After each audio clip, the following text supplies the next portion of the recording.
Assalamualaikum warahmatullahi wabarakatuh. Saya Adi Kurniawan, Prodi Pengembangan Masyarakat Islam semester 6A, Fakultas Dakwah Institut Agama Islam Ibrahimi Genteng Banyuwangi.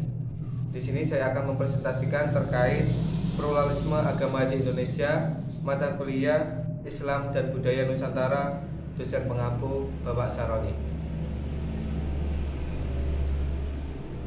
Pluralisme agama di Indonesia yaitu telah tercantum kebebasan beragama di negara Indonesia sesuai dengan Undang-Undang 1945.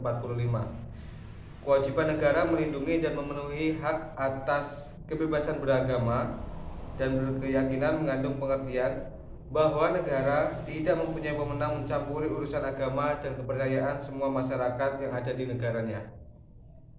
Sebaliknya, negara harus memberikan perlindungan terhadap semua warga negaranya untuk melaksanakan ibadah sebagaimana keyakinannya.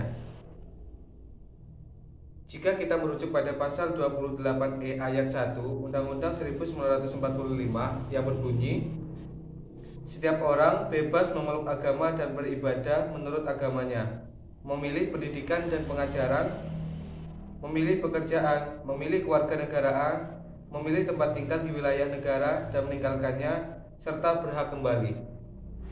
Selain itu, juga ada ayat yang menjelaskan tentang kebebasan dalam beragama pada pasal 28E ayat 2 dan pasal 29 ayat 2 UUD 1945. Undang-undang tersebut pada prinsipnya cukup mapan sebagai jaminan konstitusi untuk kebebasan beragama di Indonesia. Jika ditafsirkan secara bebas, undang-undang ini mencerminkan beberapa prinsip tentang hak kebebasan beragama, yaitu hak untuk meyakini suatu kepercayaan dan hak untuk mengapresiasikan pikiran serta sikap dengan hati nurani masing-masing. Ada dua tokoh di Indonesia yang memiliki peran pemikiran tentang pluralisme keagamaan yang ada di Indonesia, yaitu untuk yang pertama Nurcholish Madjid. Biodata Nurcholish Madjid yaitu lahir di Jombang, Jawa Timur pada tahun 1939 tanggal 17 Maret. Beliau merupakan alumni KMI Pondok Modern Gontor Ponorogo 1965. Nurcholish Madjid dikenal dengan konsep pluralismenya yang mengakomodasikan keberagaman keyakinan di Indonesia. Menurut beliau, keyakinan adalah hak paling dasar setiap manusia dan keyakinan manusia meyakini keberadaannya. Tuhan adalah keyakinan yang mendasar. Madjid mendukung konsep kebebasan dalam beragama. Namun bebas dalam konsep Madjid tersebut dimaksudkan sebagai kebebasan dalam menjalankan agama tertentu yang disertai dengan tanggung jawab penuh atas apa yang dipilih. Selain itu, tokoh kedua yang mendukung yang memiliki pemikiran terkait pluralisme keagamaan yang ada di Indonesia yaitu Abdurrahman Wahid atau yang sering kita kenal sebagai Gus Dur. Beliau lahir di Jombang pada tanggal 7 September 1945. Gus Dur atau Abdurrahman Wahid dikenal sebagai tokoh yang sering membela kaum minoritas. Pembelaannya kepada kelompok minoritas dirasakan sebagai suatu hal yang berani. Gus Dur juga dikenal sebagai bapak pluralisme dan demokrasi di Indonesia. Dasar semua pemikirannya tidak lain adalah konsep humanisme, memanusiakan manusia. Humanisme ini menurut Listiono adalah penghargaan tertinggi terhadap nilai kemanusiaan yang menghargai kehidupan orang lain, yang memiliki kebebasan berpendapat, berpikir, berkumpul, dan berkeyakinan atas apa yang diyakini terbaik bagi kehidupannya.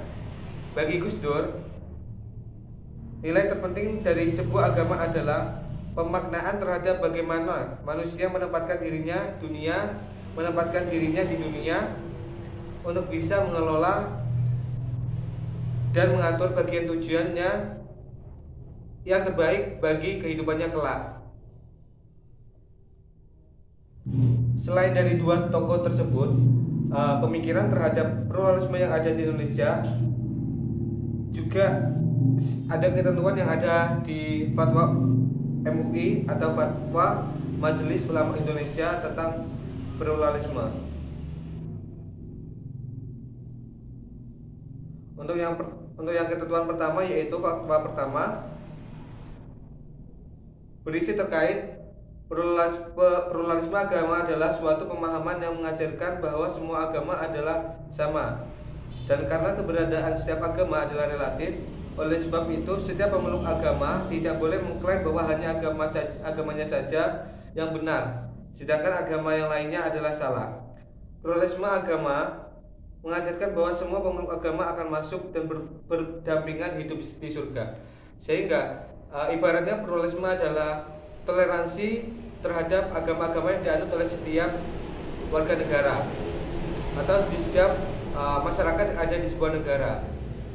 Kita tidak memiliki hak untuk mendiskriminasi sebuah agama tersebut salah atau agama kita benar. Tetapi dengan adanya pluralisme, adanya misalnya minoritas agama itu tidak dibenarkan, karena sesuai dengan UUD 1945 bahwa setiap warga negaranya berhak untuk memilih dan meyakini apa yang diyakininya. Selain itu, untuk fatwa yang pertama yang ada di fatwa MUI, untuk yang kedua yaitu pluralitas agama adalah sebuah kenyataan bahwa di negara atau di daerah tertentu terdapat berbagai pemeluk agama yang hidup secara berdampingan. Dapat kita ketahui bersama bahwa Indonesia adalah salah satu negara yang menghormati agama-agama yang ada di negaranya. Ada Hindu, ada Buddha, ada Katolik, ada Kristen. Tetapi Indonesia merupakan negara kesatuan yang menjunjung tinggi toleransi, menjunjung tinggi kepercayaan, dan menghargai agama satu sama lain, sehingga kita dapat hidup berdampingan dengan nyaman, tentram, tidak ada peperangan kayak gitu. Sehingga mungkin kita bisa yakini bersama, yang kita tahu bersama bahwa Indonesia semboyan kita adalah Bhinneka Tunggal Ika, yang mengartikan bahwa berbeda-beda tetapi tetap satu jua. Di sana kita ketahui bersama bahwa memang di Indonesia merupakan negara yang sangat menjunjung tinggi toleransi, menjunjung tinggi kepercayaan masing-masing, dan menghargai setiap pendapat, menghargai setiap kepercayaan, menghargai setiap jalan yang diambil oleh setiap masyarakat yang ada di negara tersebut. Selain itu, yaitu liberalisme agama adalah memahami nas-nas agama, Al-Quran dan Sunnah dengan menggunakan akal pikiran yang bebas dan halnya menerima doktrin-doktrin agama yang sesuai dengan akal pikiran semata. Yang kedua yaitu sekularisme agama adalah memisahkan urusan dunia dari agama. Agama hanya digunakan untuk mengatur hubungan pribadi dengan tujuan, sedangkan hubungan sesama manusia diatur hanya dengan berdasarkan kesepakatan sosial saja.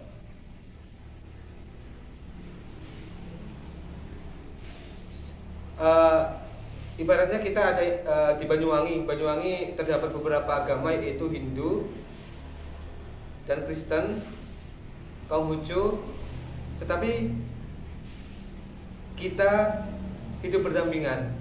Seperti yang ada di Kecamatan Blingsari, di sana mayoritasnya merupakan agama Islam, tetapi juga ada agama Hindu, sampai disebut dengan Desa Bali.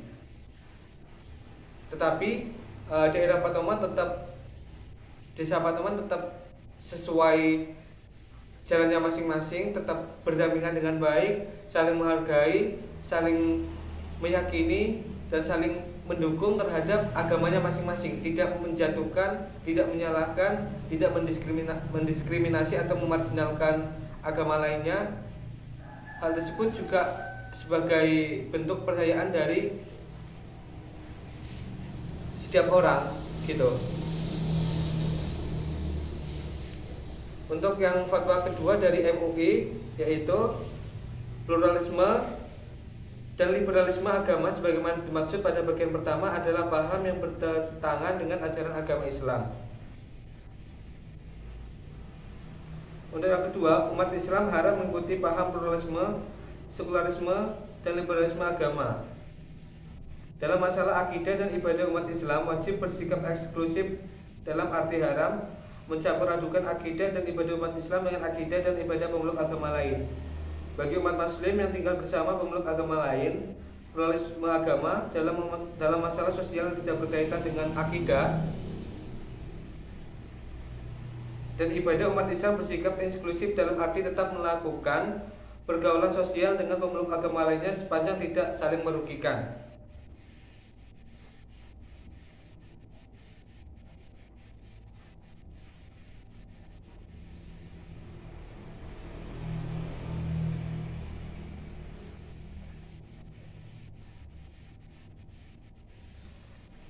Berdasarkan dengan fatwa MUI tersebut,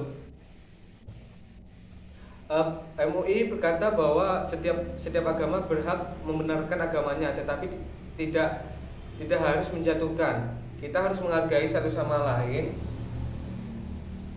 bahwa seperti apa yang tercantum dalam apa yang dikaidahkan dalam agama, dalam Al-Quran, bahwasanya untukmu agamamu, untukku agamaku.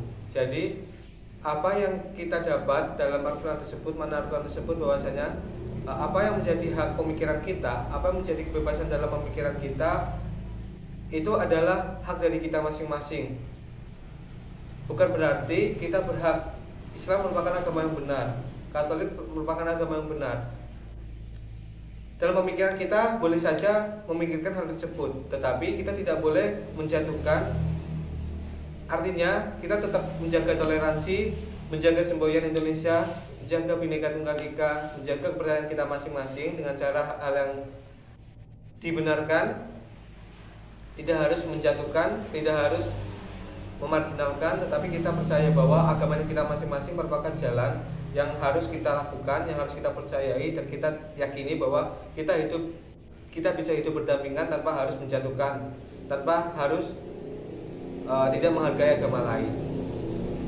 Mungkin dari saya cukup sampai di sini. Saya undur diri dan mohon maaf apabila apa yang telah saya sampaikan terdapat kekeliruan dan apa yang saya lontarkan ini tidak mengandung makna yang berat. Semoga dapat diterima, semoga dapat jelas, ringkas, dan dimengerti satu sama lain. Terima kasih. Saya akhiri. Wabillahi taufiq wal hidayah. Wassalamualaikum warahmatullahi wabarakatuh.